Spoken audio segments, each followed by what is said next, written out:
আরে কি শুরু করলি তুই? ঘুমাতে দিবি না নাকি? পাগল নাকি তুই? আজকে আমাদের বাসর রাত আর তুই বলছিস ঘুমাবি? এই বাসর রাত নিয়ে কত স্বপ্ন ছিল আমার। দেখ, ঘুমাতো কান খাস না। তুই হয়তো বা ভুলে যাচ্ছিস যে আমাদের বিয়েটা শুধু কনটাকেই মাত্র। কন্ট্রাক্ট করে হোক আর যেভাবেই হোক, বিয়ে তো হয়েছে নাকি? আমি তোর স্ত্রী না, আর আমাকে তোর স্ত্রীর অধিকার দিতেই হবে। দেখ, তুই এরকম করলে আমি কিন্তু হোস্টেলে চলে যাব। তোর এইখানে আর এক মুহূর্ত থাকবো না আমি। না না প্লিজ, যাস না। তুই এখানেই থাক, আর তোর কাছে আসবো না। কে জানতো তুই এতটা আনরোম্যান্টিক থাকবি? অন্য কাউকে বিয়ে করলে তাও এনজয়টা অন্তত করতে পারতাম। তো করলি না কেন? আমাদের ফ্রেন্ড সার্কেলে কি ছেলেদের অভাব ছিল? কত না ছিল, তাদের দেখে আমার উপরে হুমড়ি খেয়ে পড়লি। শেষমেশ বিয়ে করে ছাড়লি, তাও আবার চুক্তিতে। মাত্র কী লাভ বলতো এই 1 বছর বিয়ে করে? শুধু শুধু। তোকে বিয়ে করেছি আমি কি আর সাধে? বাড়িতে আমার বিয়ে ঠিক করেছে আমার চাচাতো ভাইয়ের সাথে। জানিস আমার থেকে অনেক বড়, আর আমি তাকে ভাই ছাড়া অন্য কোনো নজরে দেখিই না। তাই মা বাবা আগামীকাল আসবে আমাকে নিয়ে যাওয়ার জন্য। যখন তারা কালকে আসবে আর দেখবে তোর সঙ্গে আমার বিয়ে হয়ে গেছে আর আমরা একই বাসাতে থাকি, তখন তারা চলে যাবে। আমাকে আর বিয়ের জন্য জোরাজুরি করবে না। আর 1 বছর পর আমার লেখাপড়াও শেষ হয়ে যাবে, তখন আমি বিদেশে চলে যাব। ও ভাই, তোর মাথাতে এত বুদ্ধি কোথায় রাখিস বলতো? আমার সাথে থাক, ঠিকই বুঝতে পারবি। এখন শর্ত ঘুমাতে দে। মুড উঠেছিল আমার, আর তুই রাজি হলি না। এই জেনারেশনে বন্ধুদের মাঝেও অনেক কিছু হয়, আর আমি তো তোকে বিয়ে করেছি। থাক, আনরোম্যান্টিক কোথাকার। কথাটা বলেই নেহা স্বাধীনের মাথায় থাপ্পড় দিয়ে বালিশ নিয়ে ঘুমিয়ে পড়ে। অন্যদিকে স্বাধীন মাথা চুলকাতে লাগে। কোথায় সে ঘুমাবে বুঝতে পারে না, তাই নেহার দিকে তাকিয়ে বলতে লাগে। আমি কোথায় ঘুমাবো? তুই কোথায় ঘুমাবি সেটা কি তোকে বলতে হবে আমার? আসো জান, আমার বুকে আসো, তোমাকে শক্ত করে জড়িয়ে ঘুমাই। ধ্যাত, সবসময় ফাইজলামি একদমই ভালো লাগে না। কোথায় আর ঘুমাবি? পাশে তো এতটুকু জায়গা, ঘুমা। না হলে পাশেই তো রুম আছে, ওইখানেও থাকতে পারিস। স্বাধীন আর কোনো কথা না বলে রুম থেকে বের হয়ে যায়। পাশের রুমে গিয়ে দেখে সুন্দর করে গোছানো একটা রুম। তারপরে স্বাধীন ঘুমিয়ে পড়ে। সকাল হতেই ঘুম থেকে উঠে পড়ে। ফ্রেশ হয়ে বাইরে বের হয়ে দেখে নেহা কিচেনে রুমে রান্না করছে। নেহা স্বাধীনকে দেখতে পেয়ে বলে, গুড মর্নিং। Good morning. আর তুই রান্না করতে পারিস? হ্যাঁ, পারি তো। রান্না বান্না সব করতে পারি, তোকে আদরও করতে পারবো। কিন্তু রাতে তো তুই করতে দিলি না। নেহা স্বাধীনকে তার কাছে টেনে নিয়ে এসে কথাগুলো বলে স্বাধীন ভেবাচেকা খেয়ে যায়। তার কাছ থেকে নেহাকে দূরে সরিয়ে দিয়ে বলতে লাগে, দেখ, তুইও জানিস আমিও জানি আমাদের সম্পর্কটার সমাপ্ত কোথায়। তারপরেও এইসব করে লাভ কি বল? আর যদি ভুলবশত তোর পেটে বেবি চলে আসে, তখন কি হবে? কথাগুলো বলেই স্বাধীন পুনরায় তার রুমে চলে যায়। বই বের করে পড়তে লাগে। নেহা কফি বানিয়ে স্বাধীনের রুমে আসে। স্বাধীনকে কফি দেয় আর স্বাধীনের টেবিলের উপর থেকে ফোন নিয়ে স্বাধীনের খাটে শুয়ে থেকে টিপতে লাগে। তুই আমার ফোন নিলে কেন? দিয়ে বলছে আমার ফোন। না, দেব না। দেখি তুই কত জনের সঙ্গে প্রেম করিস, সবার সামনে তো ভদ্র সেজে থাকিস। দেখ, আমি প্রেম ভালোবাসা একদমই বিশ্বাস করি না। দে বলছি ফোন। আমার ফোনে অনেক সিক্রেট কিছু আছে, ওগুলো দেখে ফেললে আবার সমস্যা হবে। দিয়ে দে বলছি ফোন। স্বাধীন কথা বলতে বলতে চেয়ার থেকে উঠে নেহার দিকে যেতে লাগে। নেহা কফির মুখ দেখে স্বাধীনকে বাধা দিতে লাগে। এক পর্যায়ে নেহার উপরে স্বাধীন উঠে পড়ে। নেহার সঙ্গে জোরাজুরি করতে লাগে। এমন সময় হঠাৎ নেহার ব্রার ফিতায় হাত লাগতেই খুলতে যায়। নেহার সঙ্গে জোরাজুরি করতে লাগে। এমন সময় হঠাৎ নেহার ব্রার ফিতায় হাত লাগতেই খুলে যায়। স্বাধীন চোখ বন্ধ করে ফেলে। দেখ, তোকে একটা কথা বললে শুনিসই না। বলছি ফোন দে। আমার ফোনে অনেক জরুরি ডকুমেন্ট আছে। তাই বলে তুই এইভাবে? ছি, ভেবেছিলাম তুই অনেক ভালো।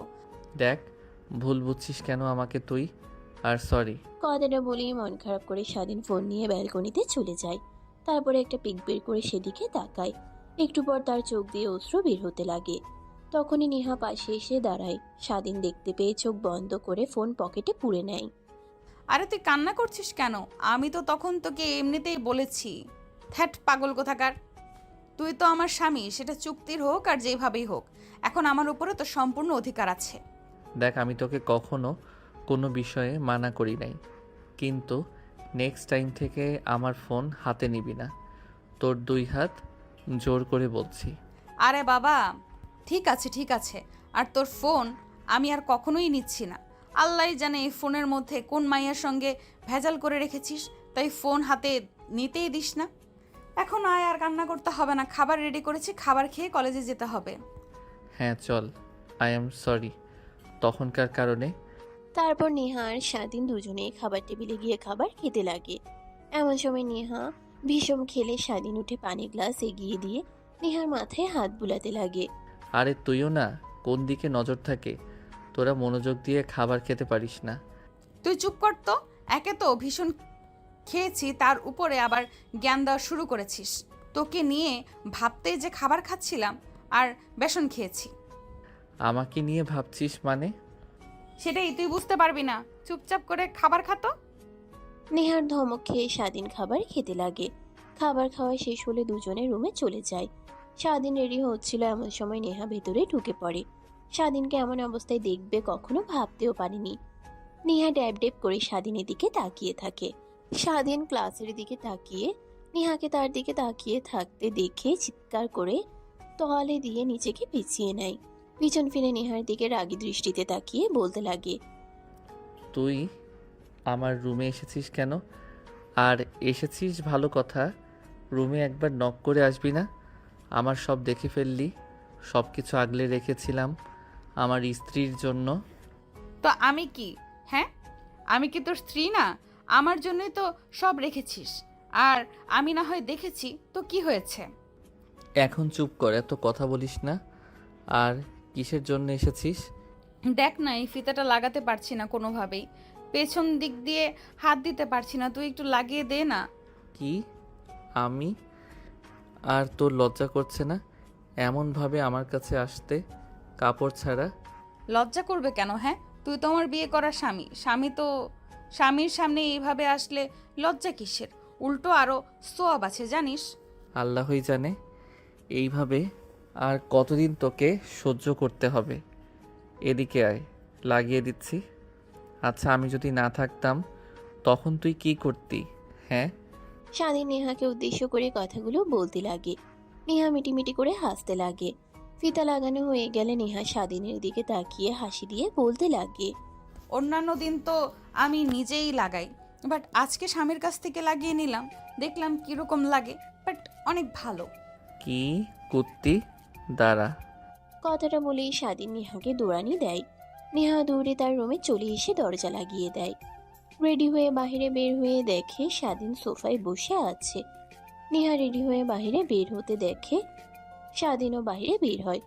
নিচে এসে পার্কিং লট থেকে মোটর সাইকেল বের করতে যাবে এমন সময় নেহা বলে, আরে বাদ দে না, আজকে না তোকে নিয়ে ঘুরতে ইচ্ছে করছে, কলেজে যেতে ইচ্ছে করছে না। চল না কোথাও থেকে ঘুরে আসি, বাইক নিয়ে নয় রিক্সা নিয়ে। আজকে না, অন্য কোনো দিন। আর জানিস না ইম্পর্টেন্ট ক্লাস আছে। আর আজকে যদি কলেজে না যাই আর বাকি ফ্রেন্ডরা কি মনে করবে বল? ভাববে যে তোকে নিয়ে বাসর করছি।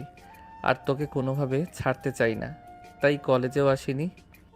ওরা যা ইচ্ছা তাই ভাবুক, তাতে তোর কি? হ্যাঁ, চল তো।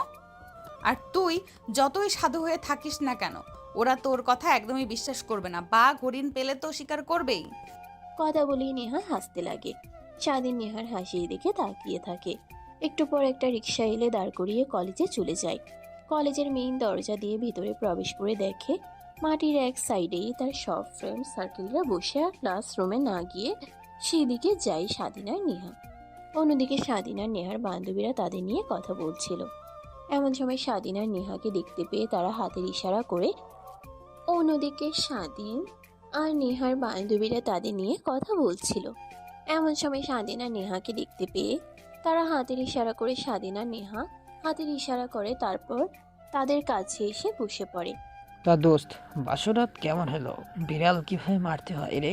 আমাদের একটু শিখিয়ে দে। তুই আর আফসানা মিম যেইভাবে আবাসিক হোটেলে গিয়ে বিড়াল মারিস, ঠিক ওইভাবেই মারতে হয়। আর আমারও এক্সপিরিয়েন্স নেই ভাই। তুই একটু বল কিভাবে মারতে হয়। ধ্যাত কি বলিস তুই, এসব মাঝে ঠিক আছে? আফসানা মিম আবার হোটেলে? কেন? যা সত্যি তাই বললাম। আমি তো ভুল কিছু বলিনি। আর এই মিম কথা বলছিস না কেন? আমি কি মিথ্যা বলেছি? ধ্যাত বাল, তোকে প্রশ্ন করে আমার ফুল হয়েছে। বাপ ক্ষমা করে দে। আর হাড়ের মধ্যে হাড্ডি ভাঙাতে হবে না তোকে। তো চুপ করে বসে থাক। যদি কোনো টপিক খুঁজে না পাস তাহলে পড়াশোনা নিয়ে চিন্তা কর। তাও আজে বাজে প্রশ্ন করবি না আমাকে। আরে বাল, ওর কথা বলিস না তো। কি একটা আনরোম্যান্টিককে বিয়ে করেছি। আগে যদি জানতাম তাহলে ওকে বিয়ে করতাম না, তোকেই বিয়ে করতাম। তুই সাইফুলকে বিয়ে করতে মানে? কেন শুনছিস না শরীফুল কত রোমান্টিক করে কথা বলছে? আর স্বাধীন একটা আন্দোলন। ঠিক কালকে এতটা কাছে গিয়েছিলাম, মনে হয় না কোনো স্বাভাবিক ছেলে এতটা কাছে মেয়ে পেয়ে ছেড়ে দিবে। দেখ, একদম তুই আমার জামাইয়ের দিকে নজর দিবি না, বুঝলি? আর তোর জামাই কি দেখতে কম সুন্দর নাকি? হ্যাঁ, ওকে নিয়ে সুখে থাক ভাই। আরে ভাই তোরা কি শুরু করলি? চুপ করবি তুই? তোদের এই কারণেই আমি বিয়েতে রাজি হতে চাচ্ছিলাম না, কিন্তু তোরাই তো সবাই জোর করে বিয়ে করে দিলি। এখন আবার ঝগড়া করছিস কেন? আর তোরা হয়তো ভুলে গিয়েছিস আমরা 1 বছরের চুক্তিতে মাত্র বিয়ে করেছি। 1 বছর পর ডিভোর্স হয়ে যাবে। তো এসব করে কী লাভ বল? যদি পড়াশোনা নিয়ে কিছু ডিসকাস করতে হয় কর, না হলে প্লিজ তোদের হাতে পায়ে দিয়ে বলছি এই টপিক ছাড়া কথা বল। স্বাধীনের কথা শুনে সবাই চুপ করে যায়। তারপর সবাই পড়াশোনার বিষয় নিয়ে কথা বলতে লাগে। স্বাধীন সবাইকে এক এক করে প্রশ্নের উত্তর বুঝিয়ে দিতে লাগে। তখনই স্বাধীনের বান্ধবী স্বাধীনের কাছে গিয়ে বসে প্রশ্নটার উত্তর বুঝে নিতে লাগে। নেহার বিষয়টা কেন যেন খারাপ লাগে। তখনই মেয়েটা স্বাধীনের কোমরে হাত রাখে। নেহা রেগে একাকার হয়ে যায়। রিয়া, কি করছিস তুই? হ্যাঁ, পড়া বুঝে নিচ্ছিস? সমস্যা নেই, এত কাছে যেতে হবে কেন? আর হাত কোথায় রেখেছিস? তো কি হয়েছে? কাছে আসলে তোর সমস্যা কি? তুই এত কথা বলছিস কেন? নেহা যেন কথাই হারিয়ে ফেলে, কে বলবে বুঝতে পারে না। নেহা রেগে সেখান থেকে উঠে ক্লাসরুমে চলে যায়। স্বাধীন পাশ থেকে সব দেখে কিন্তু কিছুই বলে না। একটু পর ক্লাসের সময় হলে সবাই ক্লাসরুমে এসে বসে। স্বাধীন নেহার পাশে বসে। এটা দেখে নেহা স্বাধীনের কাছ থেকে উঠে দূরে গিয়ে বসে। স্বাধীন অবাক হয়ে যায় কিন্তু কিছুই বলে না। তারপর এক এক করে ক্লাস শেষ হলে কলেজ ছুটি হলে সবাই ক্লাসরুম থেকে বেরিয়ে রাস্তায় এসে রিক্সার জন্য অপেক্ষা করতে লাগে। স্বাধীন নেহার কাছে গিয়ে দাঁড়িয়ে বলে, কিরে তোর আবার কি হলো? এত রেগে আগুন হয়ে আছিস কেন? তখন রিয়ার কারণে রেগে আছিস বুঝি? নেহা কিছুই বলে না, চুপ করে থাকে। একটু পর রিক্সা আসলে ইশারা দিতেই রিক্সা দাঁড়িয়ে যায়, উঠে বসে। স্বাধীন উঠতে যাবে এমন সময় নেহা ধাক্কা দেয়। স্বাধীন তাল সামলাতে না পেরে পড়ে গিয়ে রাস্তার সঙ্গে মাথা লেগে খানিকটা ফেটে যায়। নেহা সেদিকে না তাকিয়ে চলে যায়। পিছন ফিরে একবার তাকায়। স্বাধীনের এই অবস্থা দেখে অনেক মায়া হয়, কিন্তু কিছুই করে না। অন্যদিকে স্বাধীন পড়ে যেতে দেখে তার বন্ধুরা দৌড়ে আসে। স্বাধীনকে উঠিয়ে হসপিটালে নিয়ে যায়, তারপর ব্যান্ডেজ করে গাড়ি করে বাসের সামনে নামিয়ে দেয়। স্বাধীন দরজায় গিয়ে কলিং বেল দেয়, কিন্তু দরজা খুলে না। তখনই ফোন বের করে নেহাকে ফোন করতে লাগে, কিন্তু রিসিভ করে না। তারপর টেক্সট করে, এখন যদি দরজা না খুলিস তাহলে হোস্টেলে চলে যাব। আর 1000বার বললেও কিন্তু আমি আর আসবো না। আমার লেখাপড়ার খরচ যেভাবেই হোক আমি জোগাড় করে ফেলবো। মেসেজটা সেন্ড করে একটু পর নেহা দেখে দরজা খুলে দিয়ে চলে যায়। স্বাধীন দরজা আটকিয়ে দেয়, তার রুমে চলে যায়। স্বাধীনের অনেক খারাপ লাগতে লাগে। নেহা তার সঙ্গে কোনো কথা বলছে না এই কারণে। তারপর ফ্রেশ হয়ে স্বাধীন পোশাক পরিবর্তন করে নেহার কাছে যাওয়ার জন্য বের হয়। নেহার দরজার সামনে এসে দেখে নেহা দরজা আটকে রেখেছে। স্বাধীন দরজায় কড়া নাড়তে লাগে, কিন্তু নেহা দরজা খোলে না। স্বাধীন দাঁড়িয়ে থেকে থেকে তার রুমে চলে আসে, তারপর বই বের করে পড়তে লাগে। একটু পর কিচেন রুম থেকে শব্দ আসে। স্বাধীন পড়ার টেবিল থেকে উঠে কিচেন রুমে যায়, দেখে নেহা রান্না করছে। তারপর নেহার পাশে দাঁড়িয়ে নেহার সঙ্গে কাজে হেল্প করতে লাগে আর বলতে লাগে, কিরে তুই কোনো কথা বলছিস না কেন? তখন থেকে চুপ করে আছিস। কলেজে তখন কথা বললে না, বাড়িতে এসেছি তাও কথা বলছিস না, কি হয়েছে বল আমাকে। আমি তোর কে হই যে তোর সঙ্গে কথা বলতে হবে? তোর উপরে তো আমার কোনো অধিকার নেই যে আমি তা খাটাবো। বুঝতে পারছি। তখন রিয়ার কথা শুনে তুই রেগে আছিস। আমি কি তোকে কিছু বলেছি? তুই অন্য একটা মেয়ের জন্য আমার উপরে রাগ দেখাবি? দেখ, ওদের থেকেও তুই আমার অনেক আগে থেকে ফ্রেন্ড, এইটা ভুলে যাস না তো। সেই সুবাদে তোর আমার উপরে বেশি অধিকার। হয়েছে, আর এত কথা বলতে হবে না। মা বাবা কালকে আসবে বলেছে, তারা 21 দিন থেকে চলে যাবে। তারপর থেকেই তুই আলাদা থাকতে পারিস। আবার যখন মা বাবা আসবে তখন তোকে বললে তুই আসিস, আর কোনো টেনশন করিস না। আমি যেহেতু একবার বলেছি তোর লেখাপড়ার খরচ চালাবো, তো আমি চালাবো। দেখ, আমি তো তোকে কিছু বলি নাই। তুই চুপ করে থাকলে আমার অনেক খারাপ লাগে। তোর বকবকানি না শুনলে অনেক খারাপ লাগে। প্লিজ এভাবে চুপ করে থাকিস না। নেহা কোনো কথা না বলেই রান্না করতে লাগে। স্বাধীন বকবক করে চলেছে, নেহা কোনো উত্তর দেয় না। রান্না করা শেষ হলে নেহা রুমে ঢুকে স্বাধীনের সামনে দরজা আটকিয়ে দেয়। স্বাধীন অবাক হয়ে যায়। তারপর রুমে গিয়ে সোজা ব্যালকনিতে চলে যায়। তারপর ফোন থেকে পিকটা বের করে দেখতে লাগে। এমন সময় ফোন কল। স্বাধীন কি করবে বুঝতে না পেরে রিসিভ করে। বাবা, আর কতদিন এভাবে আমাদের কষ্ট দিবি বল দেখি? তোর কারণে তো আমরা তিলে তিলে মারা যাচ্ছি। তোর বাবা তার ভুল বুঝতে পারছে, তোকে ফোন করে, তুই ফোন রিসিভ করিস না। একটা বার তোর বাবার সাথে কথা বল না। কে আপনার ছেলে আর কাকে ফোন করেছেন? আপনার যে ছেলে ছিল সে মারা গিয়েছে। আর আরেকটা কথা, নেক্সট টাইম থেকে আমাকে আর ফোন করবেন না। আল্লাহ হাফেজ। কথাটা বলেই স্বাধীন ফোন কেটে দেয়। এমন সময় নেহা তার ব্যালকনিতে আসে। স্বাধীনের দিকে তাকায়। ফোন রেখে দিতে দেখে নেহা ভাবতে লাগে। নেহা, ওর প্রতি আর মায়া জড়ানো যাবে না। ও রিয়াকে ভালোবাসে, না হলে সবার সামনে তোকে অপমান করলো আর স্বাধীন কিছুই বললো না। কথাগুলো ভাবতে লাগে আর চোখ দিয়ে পানি বের হয়। নেহা হাত দিয়ে মুছে ফেলে। স্বাধীন নেহার ব্যালকনির কাছে এগিয়ে এসে বলতে লাগে। তোর কি হয়েছে আমাকে বল, আমি সলিউশন করার চেষ্টা করব। প্লিজ এভাবে চুপচাপ থাকিস না। আমার অনেক রাগ হচ্ছে, কিন্তু আমি কিন্তু চলে যাব। তো তোকে না করেছে কে? হ্যাঁ, আমি ছাড়া তো তোর আরো অনেকে আছে যার সঙ্গে গিয়ে থাকতে পারবি। আমি তো আর অনেকের মতো হট না, সেক্সিও না যে তুই আমার সঙ্গে থাকবি। আমি তো বয়স্ক বুড়ি। স্বাধীনের আর বোঝার কিছু বাকি রইল না যে নেহা তখন রিয়ার কারণে রেগে আছে। ও আচ্ছা, রিয়া কাছে গেল, কিছু হয় না। আর আমি তোর কাছে গেলেই বা আমি বাজে আর আমি উল্টাপাল্টা চিন্তা ভাবনা এসব বলিস তুই? হ্যাঁ, দেখ, রিয়া তো আমাকে ফ্রেন্ড হিসেবে টাচ করে, আর তোর তো সবসময় নেগেটিভ চিন্তাভাবনা। আমার এই কারণেই ভালো লাগে না। ও আচ্ছা, তো রিয়ার সাথে যা। ও তো কালকে নেগেটিভলি ডান্স করে না, বুকে গলায় ছোট টাচ করে, এগুলো তো নেগেটিভ টাচ না, তাই না? আমি টাচ করলেই নেগেটিভ হয়ে যায়। স্বাধীন আর কিছুই বলে না, রুমে চলে যায়। নেহা ব্যালকনিতে বেশ কিছুক্ষণ বসে থাকে, চিন্তা করতে লাগে। দেখ স্বাধীন, তো তোর বিয়ে করা জামাই, যেভাবেই হোক বিয়ে তো হয়েছে। তোর উচিত হবে মেয়েদের কাছ থেকে তাকে দূরে দূরে রাখা। উল্টো তুই তা না করে রেগে আছিস। যা স্বাধীন, গিয়ে তোর কাছে টেনে নে। কথাগুলো ভেবেই নেহা চোখ মুছে ফেলে। তার রুম থেকে বের হয়ে স্বাধীনের রুমে আসে। দেখে স্বাধীন পড়ার টেবিলে বসে পড়ছে। নেহা এসে স্বাধীনের উপরে বসে পড়ে।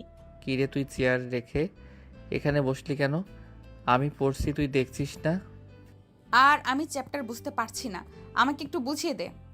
আরে চেয়ারটা নিয়ে বয়, আমি তোকে বুঝিয়ে দিচ্ছি। আমার উপরে বসে থাকলে আমি তোকে কি করে বোঝাবো বল? স্বাধীনের কথা শুনে নেহা স্বাধীনের দিকে ফিরে শক্ত করে জড়িয়ে ধরে স্বাধীনকে।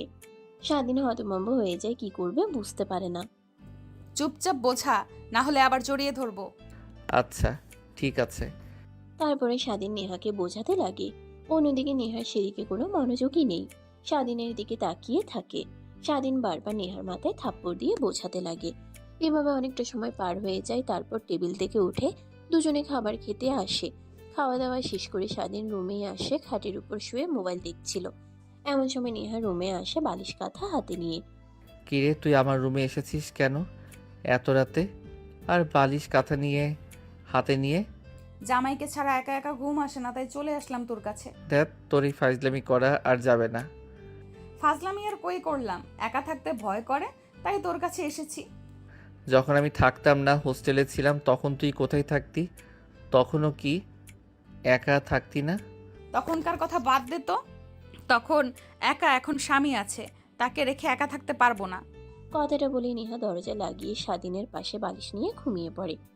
স্বাধীন কি করবে বুঝতে পারে না। লাইট অফ করে নেহার আর তার মাঝে কোলবালিশ রেখে শুয়ে পড়ে।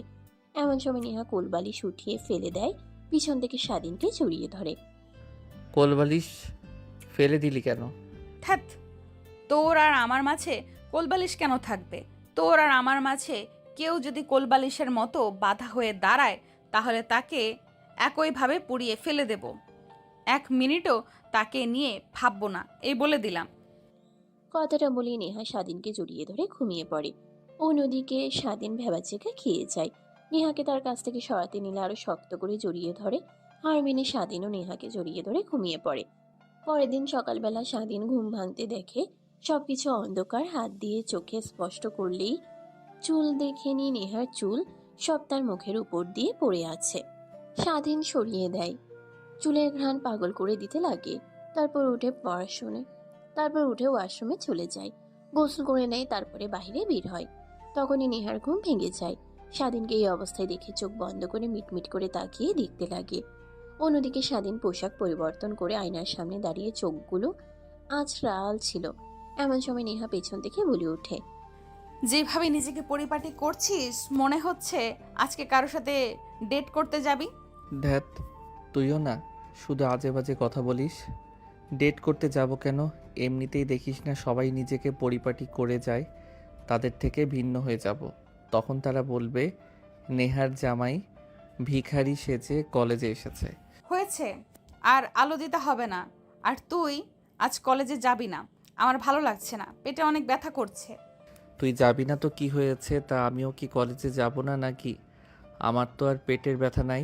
তুই শুয়ে থাক, কিছু লাগলে আমাকে ফোন করিস, চলে আসবো। তোকে একা কলেজে যেতে দেই আর তুই গিয়ে রিয়ার সঙ্গে ফুষ্টি নষ্টি শুরু করিস, তাই না? তা একদমই হবে না। আমি বলেছি তুই কলেজে যাবি না, তো কলেজে যাবি না। আমি সুস্থ হলে তখন গিয়ে তুই বন্ধুদের কাছ থেকে অ্যাসাইনমেন্ট নিয়ে নিস। এত কি বলিস না তুই? আমার যেরকম ফ্রেন্ড রিয়া ঠিক একই ফ্রেন্ডের থেকে বেশি কিছু না। আমি যেহেতু একবার বলেছি তুই কলেজে যাবি না, সো তুই যাবি না, চুপচাপ এখানে বসে থাক। নেহার কথাই যেন স্বাধীন কোনো পাত্তাই দেয় না। সে রেডি হতে লাগে, নেহার রাগ হয়ে যায়। বেড থেকে উঠে স্বাধীনের কাছে যায়, চুলগুলো এলোমেলো করে দেয়, শার্টের প্রথম খুলে দেয়, ইন নষ্ট করে দেয়। কি হলো, এতক্ষণ ধরে রেডি হচ্ছি আর তুই কিনা সব? চোখ একদম চোপ। এত কথা বলছিস কেন? আমাকে এই অবস্থায় রেখে তুই কলেজে যাবি? তোর কি মনে মায়া নেই আমার জন্য? পোশাক চেঞ্জ করে সোজা কিচেন রুমে যাবি আর আমার জন্য রান্না করবি। যা, অনেক খিদে লেগেছে, সকাল কম হয়নি। ঠিক আছে, কি খাবি তুই? তুই যা পারিস তাই রান্না কর। তারপর স্বাধীন পোশাক পরিবর্তন করে কিচেন রুমে চলে যায়। তারপরে রান্না করতে লাগে। রান্না করা শেষ হলে টেবিলে গুছিয়ে রাখে, রুমে গিয়ে ফ্রেশ হয়ে নেয়। চল, রান্না করেছি, খাবি চল। তুই কি পাগল? বুঝতে পারছিস না আমার অবস্থা? এখান থেকে উঠে 1 পা যাবার শক্তি আমার কাছে নেই, প্রচণ্ড ব্যথা করছে পেট। আর তুই কিনা সেখানে বলছিস উঠে খাবার টেবিলে যেতে। তো কি করব? তোকে কি এইখানে নিয়ে এসে খাইয়ে দেব নাকি আমি? তা দরকার হবে না, আমাকে কোলে তুলে নিয়ে টেবিলের কাছে নিয়ে যা, আমি খাবার খেয়ে নেই, আবার তুই আমাকে কোলে নিয়ে আসিস।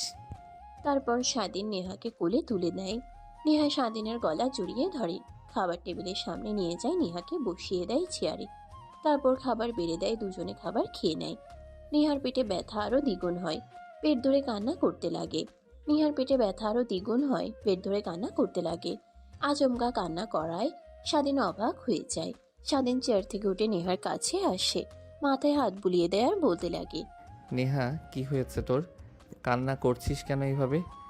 অনেক ব্যথা করছে আমার, কি করব বুঝতে পারছি না। ব্যথায় পেট ছিঁড়ে যাবার মতো উপক্রম হয়েছে। কি বলছিস তুই? এটা তো মোটেও ভালো লক্ষণ নয়। চল ডাক্তারের কাছে যাই। স্বাধীনের কথা শুনে নেহা রেগে তাকায়। আরে গর্ধপ, তুই কি কিছুই বুঝতে পারছিস না? এই পেটে ব্যথা ডাক্তারের কাছে গেলেও ঠিক হবে না, পিরিয়ডের ব্যথা শুরু হয়েছে। ও আচ্ছা, তা এখন কি করব? তোকে কিছুই করতে হবে না, আমাকে রুমে দিয়ে আয়, তাহলেই হবে। তারপর স্বাধীন নেহাকে কোলে করে তার রুমে রেখে আসে। তারপর স্বাধীন রুমে বসে থেকে মোবাইল দেখছিল। এমন সময় নেহার চিৎকার যেন দ্বিগুণ হয়। স্বাধীনের ভয় হতে লাগে। কি করবে বুঝতে না পেরে, তার কোনো অভিজ্ঞতাও নেই কি করতে হয় এই সময়ে, তাই গুগলে সার্চ দেয়। বেশ কিছু টিপস পায়। তারপর কিচেন রুমে চলে যায়। গরম পানি করে একটা তোয়ালে নিয়ে নেহার রুমে আসে। গরম পানিতে তোয়ালে ভিজায়, কিন্তু নেহার পেটে কিভাবে ধরবে বুঝতে পারে না সে। এই তোয়ালেটা তোর পেটে চেপে ধর, দেখ বিয়ে ঠিক হয়ে যাবে আর আগের মতো অতটা ব্যথা করবে না। ব্যথাতে আমার জীবন বেরিয়ে যাওয়ার উপক্রম, আর তুই কিনা বলছিস হাত দিয়ে ধরে রাখবো। কথাটা বলে নেহা চিৎকার করতে লাগে। স্বাধীন কি করবে বুঝতে পারে না। নেহার চিৎকার শুনে স্বাধীন ভয় পেয়ে যায়। নিজের অজান্তেই নেহার উপর থেকে ত্রিপিস সরিয়ে পেটের উপর তোয়ালে আর চেপে ধরে। ক্রমশই নেহার চিৎকার কমতে লাগে। স্বাধীন নেহাকে আরো ভালোভাবে তোয়ালেটা পেটে চেপে ধরে রাখে। দেখতে দেখতে নেহার পেটে ব্যথা ক্রমশই কমে যায়। স্বাধীন উঠে তার রুমে চলে যায়। অন্যদিকে নেহা ভাবতে লাগে, কি একটা বলদ রে বাবা, বুঝতেও পারে না কোন মেয়েদের পেটে ব্যথা করে, কিন্তু কিভাবে জানলো যে গরম পানির তাপ পেটে দিলে ঠিক হয়ে যায়? নাকি এর আগেও কোনো মেয়েকে ছিছি এসব। স্বাধীন রুমে বসে থেকে ফোন দেখছিল। এমন সময় রিয়া ফোন করে। কিরে, তোদের দুজনকে আজ কলেজে কোথাও দেখলাম না। কলেজে আসিসটি নাকি? না রে, আশা হয় নাই। হ্যাঁ, বুঝতেই পারছি নতুন নতুন বিয়ে করেছিস। রেখে কি আর কলেজে আসতে ইচ্ছা করে? নিশ্চয়ই দুজন অনেক এনজয় করছিস তোরা। দেখ, কি বলিস না তুই। আমাদের বিয়ে কি কারণে হয়েছে সেটা তোরা সবাই জানিস। তারপরও আজে বাজে চিন্তা তোরা কেন যে করিস। হয়েছে হয়েছে, একটা ছেলে একটা মেয়ে একই ফ্ল্যাটে থাকিস আর তোদের মধ্যে কিছুই হয় না, এটা বললে কেউ বিশ্বাস করবে না। আচ্ছা রাখি ফোন, এখন ক্লাসে স্যার আসছে। আরে শোন আমার কথা। দেখ, ফোনটা কেটে দিল। এদেরকে কিভাবে যে বোঝাবো।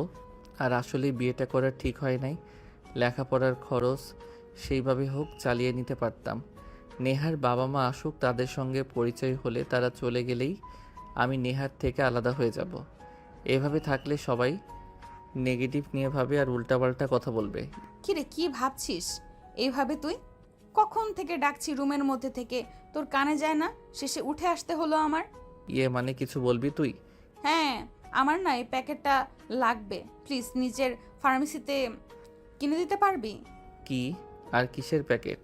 আরে গর্ত, বুঝতে পারছিস না এখন কি লাগে আমাদের সেই প্যাকেটটা? সত্যি আমি জানি না, বুঝিয়ে বল, না হলে কিভাবে আনবো।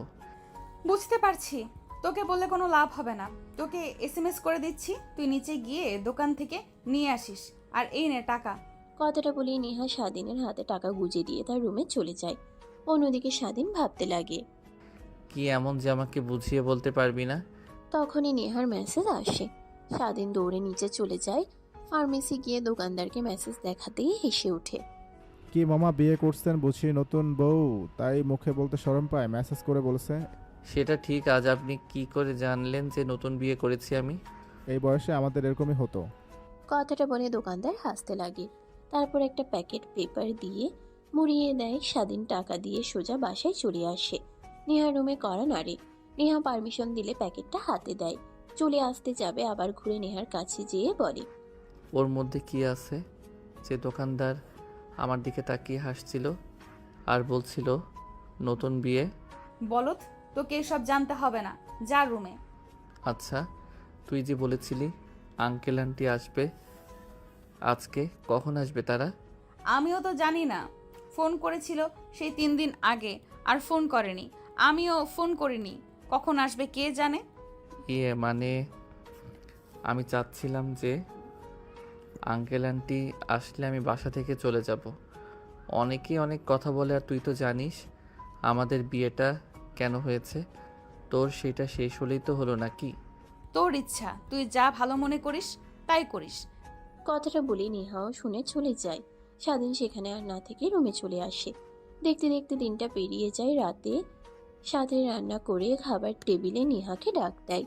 নেহা খাবার খাচ্ছিল, আবার সকালের মতো খাবার খেতে খেতে নেহা চিৎকার করে ওঠে। স্বাধীন ভয় পেয়ে যায়। খাবার রেখে নেহার কাছে যায়। নেহা তো স্বাধীনের হাত শক্ত করে জড়িয়ে ধরে। তারপর স্বাধীন পানি খাইয়ে নেহাকে নিয়ে তার রুমে চলে যায়। খাটে শুয়ে দিয়ে কিচেন রুমে গিয়ে পানি গরম করে তোয়ালা দিয়ে পেটে চাপ দিতে লাগে। এইভাবে অনেকটা রাত হয়ে গেলে স্বাধীন নেহার পাশে ঘুমিয়ে পড়ে। পরের দিন সকালবেলা স্বাধীনের ঘুম ভেঙে যায়। দেখে নেহা তার দিকে অপরূপ দৃষ্টিতে তাকিয়ে আছে। স্বাধীনকে তাকাতে দেখে নেহা চোখ বন্ধ করে ফেলে। স্বাধীন দেখেও না দেখার ভান করে ফ্রেশ হয়ে ব্যাগ কাঁধে নিয়ে কলেজের উদ্দেশ্যে বেরিয়ে পড়ে। নেহা কিছু বলতে গিয়েও বলতে পারে না, রাগে গজগজ করতে লাগে। অন্যদিকে স্বাধীন কলেজে চলে যায়। তারপরও তার বন্ধুদের কাছে গিয়ে বসে আড্ডা দিতে লাগে। তখনই পাশ থেকে রিয়া উঠে বলতে লাগে, কি রে, তুই যে একা, তোর বউয়ের সাথে আসিসনি? দেখ রিয়া, তুই ভালো করে জানিস আমাদের সম্পর্কটাকে, তারপরেও এই উল্টাপাল্টা কথা তুই কেন বলিস? হ্যাঁ, ফোনে উল্টাপাল্টা কথা বলেছিস, আমি কিছুই বলিনি। তোদের সঙ্গে আর কথাই বলবো না আমি। দেখ, তুই যতই না করিস না কেন, বিশ্বাস দেবে না। আর আমি তো তোকে ছোট থেকেই চিনি, তুই মোটেও এমন ছেলে না। তারপরও আমারও কেন যেন সন্দেহ মনে হয় নেহা যে পরিমাণ লুচি, একসময় তোকে না খেয়ে রেখে দিয়েছে। কথাটা বলেই সবাই হাসতে লাগে। স্বাধীনের অনেক রাগ হয়।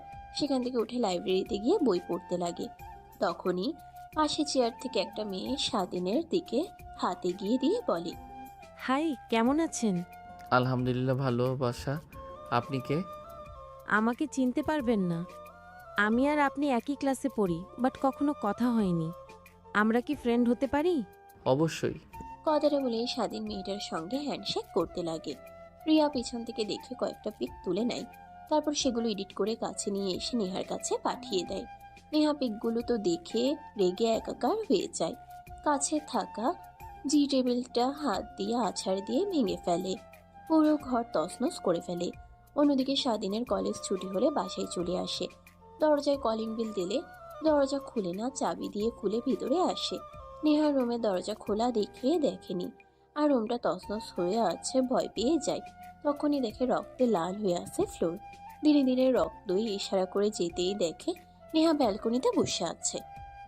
স্বাধীন ধরে নেহার কাছে যায়, হাত তুলে দিয়ে বেঁধে দিতে দিতে বলে, কি করেছিস তুই? হ্যাঁ, কেউ এভাবে ঘরের আসবাবপত্র ভেঙে ফেলে? হাত কেটে গিয়েছে, রক্তে লাল হয়ে আছে। এভাবে রক্ত বের হতে থাকলে তো তুই মারা যাবি। আমি মারা গেলে তাতে তোর কি? হাত তুই তো তখন বেশ অন্য মেয়েদেরকে নিয়ে আনন্দ ফুর্তি করতে পারবি। দেখ, কি বলিস এসব তুই? হ্যাঁ, তারপর নেহা স্বাধীনের দিকে ফোনটা এগিয়ে দেয়। স্বাধীন পিকগুলো দেখে অবাক হয়ে যায়, তার নিজেরও রাগ হতে লাগে। বিশ্বাস করে এই ছবিতে দেখছিস তা এডিট করা। হ্যাঁ, মেয়েটার সঙ্গে আমি কথা বলেছি, হ্যান্ডশেক করেছি, বাট তুই দেখছিস কাঁধে হাত দেওয়া, কিস করাটা সম্পূর্ণ এডিট করা। আর আমি তো তাকে আজকের আগে কখনো দেখিনি। ব্যাস, অনেক অভিনয় করেছিস তুই, আর অভিনয় করতে হবে না। দরজা খোলা আছে, তুই বাহির হয়ে যেতে পারিস। তোকে দরকার হবে না। আর ডিভোর্স, এটা তোকে সময় মতো পাঠিয়ে দেব। তখনই দরজায় কলিং বেল বেজে ওঠে। স্বাধীন অবাক হয়ে যায়, এখন আবার কে আসলো। তারপর উঠে গিয়ে দরজা খুলে দিতেই দেখে দুটা মধ্যবয়স্ক লোক। স্বাধীনকে দেখে তারা যেন অবাক হয়ে যায়।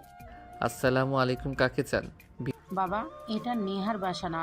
ভিতরে আসেন, বসেন বসেন। তা বাবা, তুমি কে? তোমাকে তো চিনতে পারলাম না, এর আগে কখনো তো দেখিনি। স্বাধীন কিছু বলতে যাবে, এর আগে নেহা তার রুমের দরজার সামনে দাঁড়িয়ে বলতে লাগে, মা কই আমার ফ্রেন্ড? ও আচ্ছা, থাকো বাবা, তুমি দাঁড়িয়ে আছো কেন? বসো। না আন্টি, সমস্যা নেই, আপনারা থাকেন, আমি আসছি। মিথ্যা বললে কি আর হয় বাবা, বসো, এখানে কথা বলি। মা, কথা বলতে হবে না, তুই বাসা থেকে চলে যা। আর মা, তোমরা তো এসেছো আমাকে নিয়ে যাওয়ার জন্য, চলো, আমি রেডি তোমাদের সঙ্গে যাওয়ার জন্য, আর তোমাদের পছন্দ করা ছেলেকে বিয়ে করার জন্য। এতদিনে তোর মাথাটা অন্তত খুলেছে। একটু আগে তো আসলাম, কালকে যাই, আজকে যেতে হবে? হ্যাঁ বাবা, আবার কিছুদিন পর থেকে পরীক্ষা শুরু হবে, তখন এইসব প্যারা দিতে পারবো না, চলো বাড়িতে যাব। নেহার কথা শুনে স্বাধীনের অনেক কষ্ট লাগে, কিন্তু বুঝতে দেয় না। দরজা দিয়ে বের হয়ে বাইরে চলে আসে। কি করবে সে নিজেও জানে না। তখন রিয়া তার সামনে এসে গাড়ি দাঁড় করায়। কে তুই? এইখানে দাঁড়িয়ে আছিস ব্যাগ কাঁধে নিয়ে, বাসায় যাসনি? সে বলিস না, নিহার মা বাবা এসেছেন, তাই আমাকে ফ্রেন্ড পরিচয় দিয়েছে আর বের হয়ে যেতে বলেছেন, তাই বাইরে এসে অপেক্ষা করছি। তারা চলে গেলে ঘর থেকে আমার কাপড় চোপড়গুলো নিয়ে হোটেলে চলে যাব। ও আচ্ছা, তানিয়া তোকে অভিনয় করার জন্য বিয়ে করেছে? তা অভিনয় না সব সত্যি কথা বলে নেহাকে আর তার বাবা মাকে। হ্যাঁ, বুঝতে পারলাম না ওর মাথায় কী হয়েছে। এতদিন চিন্তা করতে করতে মুহূর্ত বিয়ে করবে না বলে এখন আবার আঙ্কেল আন্টির সামনে করে বলছে সে বিয়েতে রাজি, তাদের পছন্দ করা ছেলেকেই বিয়ে করবে। আরে বাদ দে, চল আমার সাথে। কোথায় যাব? কোথায় যাবি মানে? আমার সঙ্গে আমার বাসায় চল। আমি একাই থাকি ফ্ল্যাটে, নিয়ে 2টা রুম আছে, তুই থাকতে পারবি। হোস্টেলে থাকতে হবে না, জানি তোর কষ্ট হবে। হোস্টেলে থাকতে আমার সঙ্গে থাকলে তোর কোনো সমস্যা হবে না। না ভাই, আমি আর কোনো জ্বালাই পড়তে চাই না, আমি হোস্টেলেই শান্তিতে থাকতে পারবো, তুই যা। স্বাধীন রিয়ার সঙ্গে কথা বলছিল এমন সময় স্বাধীন রিয়ার সঙ্গে কথা বলছিল এমন সময় নেহা তার মা বাবাকে নিয়ে ব্যাগ গুছিয়ে রুমের এই অবস্থা রেখেই চলে আসে। নিচে এসে স্বাধীনকে কারোর সঙ্গে কথা বলতে দেখে সেদিকে তাকায়। হাত দেখে নেহা বুঝতে পারে কোনো মেয়ের হবে। তখনই সেই পিকটার কথা মনে পড়ে যায়। আরও রাগ হতে লাগে, গাড়িতে উঠে বসে। জোরে দরজা লাগায়। নেহার মা বাবা ভয় পেয়ে যায়। নেহামা কি হয়েছে তোর? দেখছি আসার পর থেকে রেগে আছিস। আর হাতে কি হয়েছে? সেই তখন লক্ষ্য করেছি কিন্তু বলিনি। কিছুই হয়নি, এই একটু হাতে আঘাত লেগে কেটে গিয়েছে। রক্ত বের হচ্ছে টপ টপ করে, আর তুই বলছিস একটু হাতে আঘাত লেগেছে? ড্রাইভার সাহেব, একটা হসপিটালের সামনে গাড়ি দাঁড় করেন তো। অন্যদিকে নেহা চলে যেতেই স্বাধীন চাবি দিয়ে দরজা খুলে তার রুমে চলে যায়। ব্যাগে জামা কাপড় গুছিয়ে নিয়ে বাইরে চলে আসে। দরজা আটকে চাবিটা দারোয়ানের কাছে রেখে স্বাধীন চলে যায় হোস্টেলে। 3 মাস পর। মা, আমি আর এত খেতে পারবো না। আর ভাবি, তুমি কি শুরু করলে বলো তো? খাইয়ে খাইয়ে কি তোমার মতো আমাকে মোটকু করে ফেলবে নাকি? তখন তো দেখবে তোমার এই দেওরকে দেখে কোনো মেয়ে পাত্তা দেবে না, সবাই দূরে দূরে দৌড়াবে। তা হতে যাবে কেন? আমার যে হ্যান্ডসাম দেবর, তা যে কোনো মেয়ে দেখলেই ক্রাশ খাবে। স্বাধীনের ভাবির কথা শুনে স্বাধীনের মা লজ্জা পেয়ে সেখান থেকে চলে যায়। ভাবি প্লিজ ছেড়ে দাও, আর খেতে পারবো না, পেট ফুলে ঘাম হয়ে গিয়েছে। এইটুকুতেই? তোর মতো থাকতে 2 কেজি চালের ভাত একসঙ্গে খেয়ে ফেলতাম, আর 1 প্লেট ভাত খেতেই হিমশিম খেয়ে যাচ্ছিস। তোরা যে কি করবি জীবনে? বাবা ওর কথা বাদ দেন, অফিসে যাব। শেখ ইন্ডাস্ট্রির সাথে বড় একটা ডিল হবে আজ, তাই ভাবছি স্বাধীনকেও সাথে নিয়ে যাব। ওনারাও স্বাধীনের সঙ্গে পরিচিত হলো। আজ না হয় কাল স্বাধীনকে তুই তো সব কিছু দেখতে হবে। আমার কোনো শখ নেই, কিছুদিন হলো পরীক্ষা দিয়ে বাসায় এসেছি, ঘুরবো ফিরবো আনন্দ করব, তারপর অফিসের দায়িত্ব বুঝিয়ে নেব। এর আগে যদি জোরাজোরি করো তাহলে কিন্তু আমি আমার দূরে চলে যাব। না না না বাবা, কি বলছিস তুই? দূরে যাবি কেন? তোর যা ইচ্ছে তাই করিস। তোর ইচ্ছা যদি হয় তখন অফিসের দায়িত্ব বুঝে নিস। তোর ভাই তো আছে, আমিও তো আছি। কিন্তু বাবা ও যদি এখন থেকে বড় বড় ডিল কীভাবে সামলাতে হয় তা না জানে, তাহলে অফিসের দায়িত্ব পেলে তো হিমশিম খেয়ে যাবে। আচ্ছা ভাই, তোমার ভাইয়া যেহেতু এত করে বলছে, তুমি না আজকে তোমার ভাইয়ের সাথে গিয়ে দেখো কেমন হয়। যদি ভালো না লাগে তাহলে আর যাওয়ার দরকার নেই। ঠিক আছে ভাবি, আমি কিন্তু শুধু তোমার কথাতেই রাজি হলাম, না হয় রাজি হতাম না। দেখলে বাবা, তোমার ছেলে তোমার কোনো কথাই রাখে না, আর ভাবি যাই বলে তাই করে। স্বাধীনের ভাইয়ের কথা শুনে সেখানে সবাই হাসতে লাগে। তারপর খাওয়া দাওয়া শেষ করে স্বাধীন রুমে চলে যায়। ফ্রেশ হয়ে নিজেকে পরিপাটি করে নিচে আসতেই স্বাধীনের ভাই স্বাধীনকে নিয়ে অফিসে চলে যায়। তারপর একটা ফাইলে গিয়ে দেয়। স্বাধীনকে সম্পূর্ণ পোস্টে বলে, এখানে সব কিছু লেখা আছে। প্রজেক্টের লাভ, মুনাফার হার, কত পার্সেন্ট ইনভেস্ট করতে হবে। এখন A to Z আর আমাদের কাজ থাকবে ক্লায়েন্টের ভালোভাবে বোঝানোর জন্য। ভাইয়া সবই ভালো লাগলো, শুধু একটা জিনিসই ভালো লাগলো না, সেটা হলো প্রোডাক্ট কোয়ালিটি অনেকটাই লো দেখাচ্ছে। আমাদের প্রোডাক্ট কোয়ালিটি বাড়াতে হবে। লাভ কম হোক, প্রোডাক্টিভ কোয়ালিটি ভালো থাকলে আমাদের আরও অনেক বড় বড় ঢিল আসবে। কিন্তু আমাদেরও তো কিছু লাভ করতে হবে। লাভ তো হবে, এখন হয়তো 50% লাভ হচ্ছে, তখন 20% লাভ হবে, 50% কমে যাবে। যখন ভালো প্রোডাকশন দিয়ে সবার মন জয় করতে পারবো, তখন তারা বেশি দাম দিয়েও প্রোডাক্ট কিনতে পিছপা হবে না। সত্যি তো ভাই, তুই একটা জিনিয়াসদের মতো কথা বলেছিস। আমি এখনই ফাইলটা ঠিক করে নিয়ে আসছি। আর তুই কি খাবি বল, আমি পাঠিয়ে দিচ্ছি। না ভাইয়া, কিছুই খাবো না, তুমি একটু তাড়াতাড়ি করো। আর আমাকে একটু বের হতে হবে, বন্ধুদের সঙ্গে একটা জায়গায় যাব। ঘোর ঘোর, মজা এনজয় যা করবি এখনই কর। যখন বিয়ে করবি তখন আর পারবি না। এই দেখ, আমি আগে কত ঘুরতাম বন্ধুদের সঙ্গে। প্রত্যেক মাসে 2-3টা ট্রিপ দিতাম। আর এখন ঘর আর অফিস ছাড়া কোথাও যাওয়ার জায়গা নেই। কথাটা বলে হাসতে হাসতে ফাইলটা নিয়ে সেখান থেকে স্বাধীনের ভাই চলে যায়। স্বাধীনও হাসতে লাগে।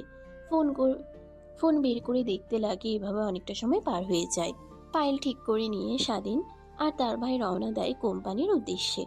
একটু পর নিয়ে পৌঁছায় কনফারেন্স রুমে চলে যায়। তারপর স্বাধীনের ভাই ফাইলটা সম্পূর্ণ বোঝাতে লাগে। স্বাধীন তাদের দিকে তাকিয়ে দেখে খুব একটা মনোযোগ দিচ্ছে না। স্বাধীন বুঝতে পারে তারা এই ডিলটা নিতে ইচ্ছুক নয়। ভালোভাবে বসে বলতে হবে, তাই স্বাধীন উঠে তার ভাইকে কানে কানে কিছু বলতেই সে বসে যায়।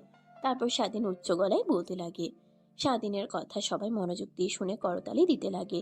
সবাই ডিলটাতে সাইন করে দেয়। কনফারেন্স রুম থেকে সবাই চলে গেলে স্বাধীনের ভাই স্বাধীনকে জড়িয়ে ধরে। বাবার সাথে সে ছোট্ট থেকে কফি সামলাচ্ছে, কত ডিল কনফার্ম করলাম, কিন্তু এটার ইচ্ছে ছিল অনেক আগে থেকে, কিন্তু আমার কথার ধরন তারা বুঝতে পারে নাই। তুই যদি না থাকতে তাহলে এই দিনটা আজ পেতাম না। আরে ভাইয়া বাদ দাও না, এরা বিদেশি না, বাংলাদেশের মতো এত কথা তারা পছন্দ করে না। স্ট্রেট কাট বললে এরা বুঝতে পারে, এটাই বিজনেস পলিসি। আচ্ছা ভাই, তাহলে তুই এখন যেতে পারিস, আমি অফিসে চলে যাব। আর এই নিয়ে কার্ড, তোর যা ইচ্ছা তুই তা খরচ করিস। তারপর স্বাধীন তার ভাইয়ের কাছ থেকে কার্ড আর গাড়ি নিয়ে বেরিয়ে পড়ে। তার বন্ধুদের সঙ্গে ড্রাইভ করতে লাগে। তারপর সবাই একটা নদীর পাড়ে গিয়ে গাড়ি দাঁড় করায়। সবাই আনন্দ করতে লাগে। আনন্দ করতে করতে বিকেল হয়ে যায়। রাত বলে সবাই বারবিকিউ পার্টি দেয়। সবাই তাদের কথা বলছিল, এমন সময় স্বাধীনের এক বন্ধু বলতে লাগে। সবাই চিৎকার দিয়ে ওঠে। অনেকদিন পর বিয়ে খাবে তারা। তখনই স্বাধীনের কাছে এক বন্ধু এসে বলতে লাগে, সো নাইস, তোমাদের বলতে ভুলে গিয়েছিলাম, আগামীকাল আমার চাচাতো বোনের বিয়ে। তোমাদের সবার ইনভাইট, সবাই কিন্তু চলে আসবে। অনেক মজা হবে বিয়েতে, অনেক মজা করব আমরা। হ্যাঁ ঠিক বলেছিস তুই। তারপর রাত গভীর হলে সবাই যে যার বাসায় চলে যায়। স্বাধীন বাসায় গিয়ে তার রুমে গিয়ে ঘুমিয়ে পড়ে। সকালের দিকে ঘুম ভাঙে। নিচে আসতেই স্বাধীনের ভাবি স্বাধীনকে কফি দেয়। থ্যাংক ইউ ভাবি। আর ধন্যবাদ দিতে হবে না, এখন এই বাড়িতে আর একটা মেহমান নিয়ে আসো। আমার কাজকে একটু সহজ করে দাও। এই ভাইটাকে এতদিন হলো সামলাচ্ছি, আর একা একা পারছি না, ভালো লাগছে না আমার। কালকে ভাইয়া যে কথা বলেছে, এতে আমার বিয়ে করার সব শখ ঘুচে গিয়েছে। আমি আর বিয়ে করতে চাই না। বাবা, তোমার যদি কষ্ট হয় কাজের মেয়ে নিয়ে রাখো না। তোমার ভাইয়া তোমাকে কি বলেছে? আর কাজের মেয়ে রাখলে বাবা আর মা তোমার ভাইয়া খাবার খেতে পারে না, তারা ভালোভাবে রান্না করে না আর অপরিষ্কার থাকে। আর তোমার ভাইয়ের আজকে হেলা হচ্ছে। আরে ভাই, আমি তোকে কি বললাম? আমি তো উল্টো তোকে বললাম বিয়ে কর। ভাই, বিয়েতে অনেক মজা। এখন অভিনয় করা হচ্ছে, তাই না? তুমি কি বলছো তা আমি ভালো করেই জানি। তারপর স্বাধীনের ভাবি কোমরে কাপড় গুজে স্বাধীনের ভাই দেখে, সেখান থেকে দৌড় লাগায়। স্বাধীনের মা বাবা স্বাধীন সবাই হাসতে লাগে। তা বাবা, বৌমা তো ঠিক কথাই বলেছেন, তোর বয়স তো আর কম হলো না, কয়েকদিন পর অফিসে সামলাবি, বিয়েটা কর। বাবা, আমার ইচ্ছে হলে তোমাদের তখন বলবো, তোমরা যখন মেয়ে দেখো তোমাদের পছন্দ করা মেয়েকেই বিয়ে করব। প্লিজ এখন এইসব নিয়ে কথা বলো না। ও আচ্ছা, ঠিক আছে। তোকে তো বলতে ভুলেই গেছিলাম, আমার একটা ফ্রেন্ডের মেয়ের বিয়ে আজকে, আমাদের সবাইকে ইনভাইট করেছে, আমরা সবাই যাব, সঙ্গে তো কেউ যেতে হবে। কি বলো বাবা, আমি তো যেতে পারবো না। আমার এক ফ্রেন্ডের চাচাতো বোনের বিয়ে আজকে, তাকে কথা দিয়েছি আমি যাব, তাই তোমরা সবাই যাও। আমি না হয় আমার ফ্রেন্ডের চাচাতো বোনের বিয়ে হয়ে যাচ্ছে। আচ্ছা বাবা, তুই নিজের খেয়াল রাখিস, হ্যাঁ? আমরা সবাই একটু পরে বের হব। যেতে বলেছে অনেক দিন আগেই, কিন্তু বিয়ের দিন যাচ্ছি, তাই কি যে করে আমাকে। কথাটা বলেই স্বাধীনের মা বাবা উঠে তাদের রুমে যায় রেডি হওয়ার জন্য। স্বাধীন কফি শেষ করে খাবার খেয়ে নেয়। তারপর রুমে গিয়ে একটা লম্বা ঘুম দেয়। ফোনের শব্দে ঘুম ভাঙে, হাতে নিয়ে দেখে তার বন্ধু। এখনো কি তুই পড়ে পড়ে ঘুমাচ্ছিস নাকি? তোর বাসার সামনে কখন থেকে দাঁড়িয়ে হরেন দিচ্ছি, 5 মিনিটের মধ্যে তুই যদি না আসিস তাহলে তোর দরজা ভেঙে তোকে উঠিয়ে নিয়ে আসবো শালা। আচ্ছা, আর ওয়েট দ্বারা তোদের দরজা ভাঙতে হবে না, আমি আসছি। তারপর স্বাধীন উঠে তড়িঘড়ি করে ফ্রেশ হয়ে নিজেকে পরিপাটি করে বাইকের চাবি নিয়ে নিচে নামে। তারপর এই তোর আসার সময় হলো, সব বন্ধুরা আমার বাড়িতে অপেক্ষা করছে, কিন্তু তোর আসার কোনো নামগন্ধই নেই। তাই চলে আসলাম তোকে নিয়ে যাওয়ার জন্য। বাইক রেখে আয়, আমার বাইকে চল। আর রাস্তায় একটু কাজ আছে, মার্কেটে যেতে হবে। আচ্ছা চল। তারপর স্বাধীন তার বন্ধুর বাইকের পিছে উঠে বসে। স্বাধীনের বন্ধু বাইক চালাতে লাগে। তারপর দোকানে গিয়ে বেশ কিছু ফুল আর পাঞ্জাবি শেরওয়ানি কিনে নিয়ে আসে। তারপর একটা বাড়ির সামনে গিয়ে গাড়ি দাঁড় করায়। স্বাধীন নেমে পড়ে। গাড়ি পার্কিং লটে রেখে স্বাধীন কি নিয়ে তার বন্ধু বাসের ভিতরে প্রবেশ করে। তখনই সামনের দিকে তাকাতেই স্বাধীন অবাক হয়ে যায়, কারণ তার মা বাবা, স্বাধীনের মা বাবা উঠে স্বাধীনের কাছে আসে। বাবা তুই এসেছিস? তুই না বললি তোর কোন ফ্রেন্ডের চাচাতো বোনের বিয়েতে যাবি? হ্যাঁ বাবা, এটাই তো আমার ফ্রেন্ড, আর এই তো নিয়ে এসেছে। আসসালামু আলাইকুম আঙ্কেল। স্বাধীন আপনার ছেলে? আমি তো জানতামই না আঙ্কেল। ও আচ্ছা, তাহলে যা যা যা, সবাইকে মজা কর। তারপর স্বাধীনের বন্ধু তাকে নিয়ে তার রুমে চলে যায়। তাকে আগে থেকেই তার সকল বন্ধুরা বসে আছে। তারপর সবাই মিলে আনন্দ করতে লাগে। এমন সময় কে যেন দরজায় কড়া নাড়ে। স্বাধীনের বন্ধু গিয়ে দরজা খুলে দেয়। তখনই একটা মেয়ে ভিতরে প্রবেশ করে। স্বাধীন সেই দিকে তাকিয়ে অবাক হয়ে যায়, সঙ্গে মেয়েটাও। কিন্তু কাউকে কিছু বুঝতে না দিয়ে নেহা বলে, ভাই তুই প্লিজ বিয়েটা ভেঙে দে, আমি বিয়ে করতে চাই না। কি বলছো আপু? তোমার মাথা ঠিক আছে? বিয়ে করবে না মানে? বাবা চাচা সবাইকে ইনভাইট করেছে, চলে এসেছে। তুমি এখন যদি বিয়ে না করো, সবার সামনে মুখ দেখাতে পারবে? সেইটা হয়তো বা জানি না, বাট আমি বিয়ে করলে কখনো সুখী হতে পারবো না। তুই কি চাস তোর বোন সবসময় অসুখী থাক? না। তাহলে প্লিজ বিয়েটা কিভাবে ভাঙবে সেটা নিয়ে ভাব। আচ্ছা আপু তুমি যাও, আমি দেখছি কিভাবে বিয়ে ভেঙে দেওয়া যায়। তারপর স্বাধীনের বন্ধু রুমের দরজা লাগিয়ে তাদের কাছে আসে। তোরা তো সব শুনতেই পারলে, এখন কি করবি কর। আমার মাথায় কোনো হাই দিয়ে আসছে না। দেখো, যেহেতু সবাইকে ইনভাইট করা হয়েছে, একটু পর বরযাত্রী চলে আসবে। সেও তো আর কোনো পথ খালি নেই, শুধু একটা পথ ছাড়া, তোর বোনকে নিয়ে পালিয়ে যেতে হবে। কি বলিস তুই? মাথা ঠিক আছে? পালিয়ে যেতে হবে মানে? এখন কোনো পথ আর খালি নাই, সব পথ বন্ধ, তাই পালানোই সব শেষ বুদ্ধি। এটা ঠিক বলেছিস তুই, চল এটাই করি। নিচে গিয়ে সবাইকে কথাটি বলি, আর আমরা বললেই বিশ্বাস করবে। কথাটা বলি সবাই রুম থেকে বেরিয়ে পড়ে। এক এক করে সবাই নিচে যেতে লাগে। স্বাধীন নেহা রুমের সামনে দিয়ে নিচে যাচ্ছিল। তখনই নেহা দরজা খুলে স্বাধীনের কলার টান দিয়ে ঘরের ভেতরে নিয়ে আসে। দরজা আটকে দেয়। আরে আপু কি করছো তুমি? ছাড়ো, কেউ দেখে ফেলবে। যার দেখাতে খুব সমস্যা নেই। আর তুই আবু বলছিস কাকে? হ্যাঁ, তোর আপু বলতে কি লজ্জা লাগছে? আর এতদিন পর কোথায় থেকে উধায় হলি? সোজা আমার বিয়ে খেতে চলে এসেছিস। তারপর স্বাধীন তার বিষয়ে বলতে লাগে। তোমাদের যা দেখাতাম আমি মোটেও আমার না। আমার যখন বয়স 14 বছর তখন বাবা আমাকে একটা কথা বলে, অনেক কষ্ট পাই, তাই বাসা থেকে চলে যাই, কারোর সঙ্গে কোনো কন্ট্যাক্ট রাখি না। মা কীভাবে যেন আমার নাম্বার জোগাড় করে মার সঙ্গে টুকটাক কথা বলতাম, আর সঙ্গে একটা ছবি নিয়ে গিয়েছিলাম, পরিবারের সবার সেই ছবি দেখতাম। তখন কলেজে ভর্তি হলেই তোদের সঙ্গে পরিচয় হয়, আবার তোর সঙ্গে বিয়েও হয় রাগ দেখিয়ে, যখন আঙ্কেল আন্টির সঙ্গে চলে আসিস। আমি তোর বাসা থেকে জামা কাপড় নিয়ে হোস্টেলে চলে আসি, তখনই মা ফোন করে আর বলে বাবা হার্ট অ্যাটাক করেছে, আর নিজেকে সামলাতে পারি না, দৌড়ে চলে আসি। সব অভিমান ভুলে তারপর আর বাবা যেতে দেয়নি, এইখানে লেখাপড়া করেছি। ও আচ্ছা, বুঝতে পারছি। তার তোকে তো ডিভোর্স দেওয়া এখনো হয়নি, তাহলে কিভাবে বিয়ে করছিস তুই? কে বিয়ে করেছে? হ্যাঁ, আমার এই বিয়েতে কোনো মত নেই। জোর করে বাবা মা আমাকে বিয়ে দিচ্ছে। নেহার কথা শেষ না হতেই বাহিরে অনেকের সমাগম। নেহার দরজায় কড়া নাড়তে লাগে। স্বাধীন অবাক হয়ে যায়, তাদের দুজনকে একই রুমে দেখলে সবাই নেগেটিভ কিছু চিন্তা করবে। নেহার মুখে মুচকে হাসি লেখা ফুটে ওঠে, যা দেখে স্বাধীন ভয় পেয়ে যায়। নেহা দৌড়ে দরজা খুলে দেয়।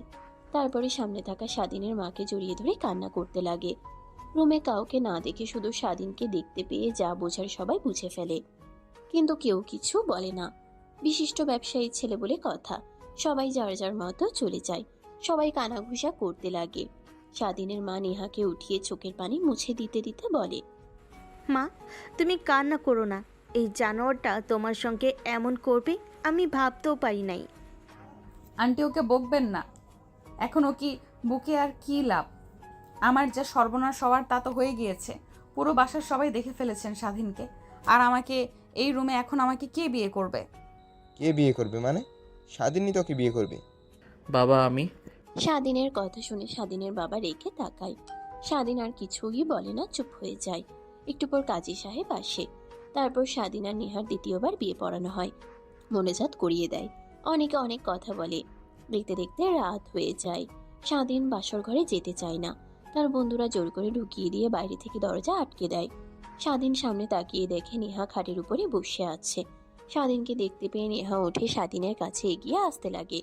প্লিজ এইভাবে এগিয়ে আসবেন না, দেখেন আপনারা যেটা চান তা কখনো সম্ভব না। ধ্যাৎ, আপনি করছিস কেন? এখন থেকে তুইও শুধু তুমিই বলবি। আর এখন কোনো বাধাই আর মানছি না। দুই পরিবারের সম্মতিতেই বিয়ে করেছি। এখন তুই চাইলে কিংবা না চাইলে আমাকে তোর স্ত্রীর অধিকার দিতে হবে। কথাটা বলেই নেহা স্বাধীনকে জড়িয়ে ধরে। স্বাধীন উত্তেজিত হয়ে যায়। নেহাকে জড়িয়ে ধরে খাটের উপরে ফেলে দেয়। বাকিটা ইতিহাস। যা জানতে হলে বিয়ে করতে হবে। আর কেমন হয়েছে গল্পটা অবশ্যই কমেন্ট করে যেতে ভুলবেন না। আল্লাহ হাফেজ। সমাপ্ত। তো দর্শক, আজকের গল্পটির থেকে এখানেই বিদায় নিচ্ছি।